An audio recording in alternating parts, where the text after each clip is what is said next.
Well, we've got a dog over here, and he is definitely smelling what's going on in the kitchen. And speaking of that, you can actually teach a dog a lot of things, and sometimes we're unintentionally teaching them the wrong things without even knowing it.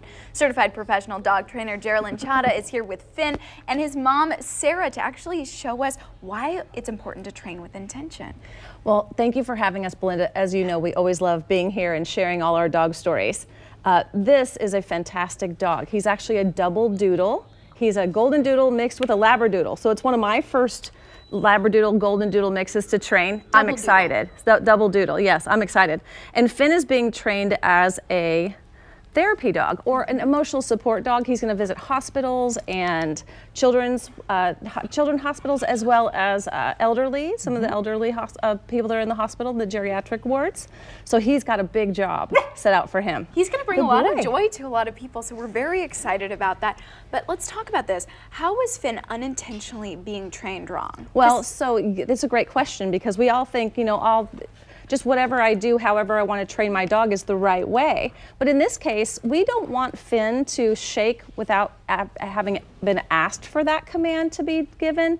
And we don't want him to do that unless we're asking for him to. And the reason why is, as a therapy dog, or as a service dog that will be visiting hospitals, he could accidentally hit an IV tube. He could actually accidentally scratch some skin that might be very delicate skin, may have bandages. There could be some reasons why we don't want him to lift a paw without us asking. And Sarah happened to be training Finn to do that at the time without realizing it. So it's a way that we need to set intention for what our training regimen's going to be. Therefore, we don't make mistakes with our dogs and their behavior and have to redo that behavior. And Sarah was actually sending you a lot of videos of what she was doing. Sarah, do you want to weigh in on this and maybe some of those things that we thought were going to be really great that maybe, okay, we need to reset his brain? Yes, and I had several dogs before and felt like I'd done a pretty good job of training.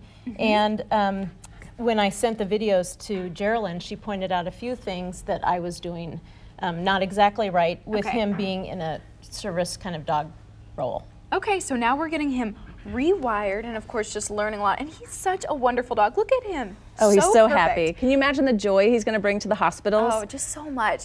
So let's talk about this. You're also working on him something with the doorbell, and maybe why is this important, or why would other people at home want to do this same trick? Well, unless your dog is a guard dog, you really don't want your dog to go crazy when the doorbell rings. It's kind of annoying. So unless the dog is a certified guard dog, we actually would love for him, he being this sweet, peaceful dog, to go to his kennel when he hears the doorbell ring, or go to his bed. So he's being trained to do those exact commands as opposed to barking like crazy when he hears the doorbell ring.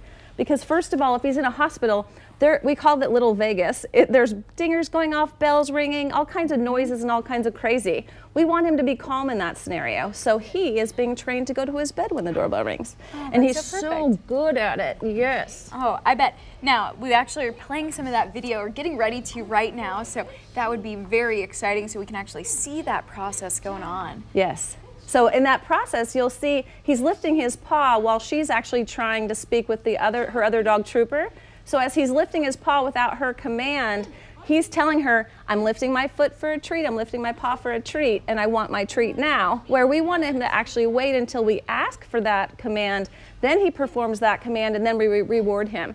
So as you can see, he got a little jealous and was kind of putting his paw up like, hey, what about me? What about me? Hey, so Mom, teaching him, teaching him to relax, wait his turn, and perform the commands when they're asked to be.